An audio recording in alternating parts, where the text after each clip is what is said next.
പലിശ നിരക്കിൽ മാറ്റമില്ലാതെ റിസർവ് ബാങ്കിന്റെ പുതിയ വായ്പാ നയം. റിപ്പോ നിരക്ക് 6.5% തുടരും. 2025 ആഭ്യന്തര വളർച്ച 7.2% പ്രതീക്ഷ.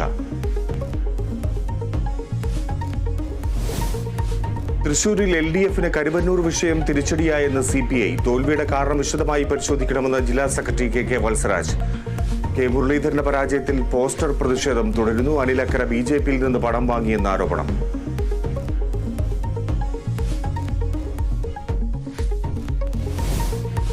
CPMനെ വിമർശിച്ചും ലീഗിനെ പുകഴ്ത്തിയും സമസ്ത മുഖപത്രം സുപ്രഭാതം. സർക്കാരിന്റെ ജനവിരുദ്ധ നിലപാട് തെരഞ്ഞെടുപ്പിൽ തിരിച്ചടിയായി. തെരഞ്ഞെടുപ്പ് ഫലം മുഖ്യമന്ത്രിയുടെ ധാർഷ്ട്യത്തിന്റെ അനന്തരഫലം. ലീഗിന്റെ വിജയം എടുത്തു പറയേണ്ടതാണെന്നും പരാമർശം.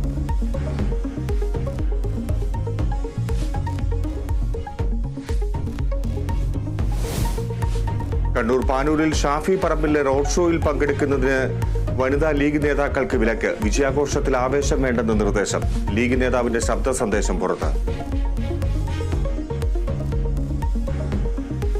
നമ്മുടെ പാനൂർ മഹോത്സവം നടന്ന ഗ്രൗണ്ടിൽ നിന്ന് ആരംഭിച്ച് പാനൂർ ടൗൺ ചുറ്റി സഞ്ചരിച്ചതിന് ശേഷം ബൈപ്പാസ് വഴി ബസ് സ്റ്റാൻഡിൽ സമാപിക്കുന്ന രീതിയിലുള്ളൊരു റോഡ് ഷോയും ഇതിൻ്റെ ഭാഗമായി സംവിധാനിച്ചിട്ടുണ്ട്.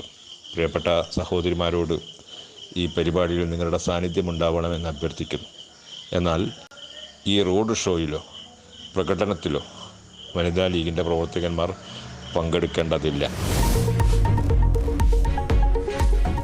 നരേന്ദ്രമോദിയെ പാർലമെന്ററി പാർട്ടി നേതാവ് ഇന്ന് തെരഞ്ഞെടുക്കും. സർക്കാർ ഉണ്ടാക്കാൻ അവകാശവാദം ഉന്നയിച്ച് നേതാക്കൾ രാഷ്ട്രപതിയെ കാണും. പ്രധാന വകുപ്പുകളിൽ സമ്മർദ്ദം ശക്തമാക്കി TDPയും JDUവും. NDMPമാരുടെ യോഗം ഡൽഹിയിൽ.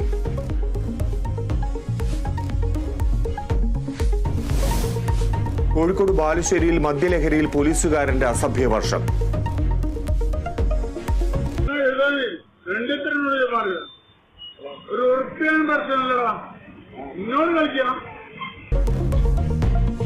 ബാലുശ്ശേരി SIയുടെ പരാക്രമം. ഹോട്ടലിൽ ഭക്ഷണം കഴിച്ചതിന്റെ പണം ചോദിച്ചതിന് SI രാധാകൃഷ്ണനെതിരെ കേസ്.